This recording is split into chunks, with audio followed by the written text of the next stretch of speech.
আসসালামু আলাইকুম। কেমন আছো তোমরা? আশা করি আল্লাহর রহমতে ভালো আছো। কুকিং রান্নাঘর চ্যানেল থেকে তোমাদের সবাইকে জানাই আন্তরিক শুভেচ্ছা ও ভালোবাসা।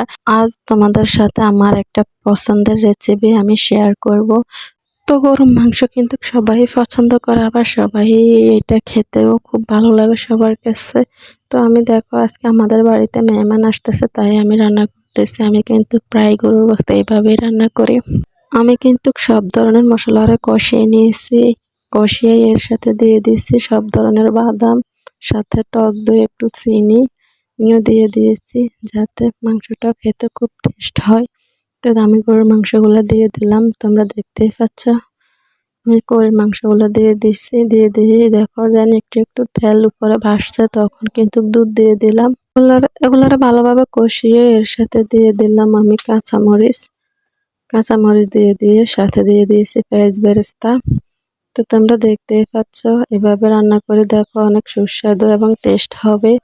তো আজটা আমার মেহমানদের জন্য দেখো অলরেডি গরুর মাংস, এর সাথে কিন্তু আরেকটা রেসিপি আছে, দুইটা সেমাই। এটা এই প্যাকেটটা দেখলে তোমরা চিনতে পারবে, যারা খাও তারা অবশ্যই চিনো। তো আমার জন্য খুবই ভালো একটা, আমার পছন্দের। আমি এটাই রান্না করি বেশিরভাগ। দেখতে যেমন সুন্দর, খেতেও খুব সুস্বাদু এবং টেস্ট। তো চ্যানেলটা ভালো লাগলে অবশ্যই সাবস্ক্রাইব করবে।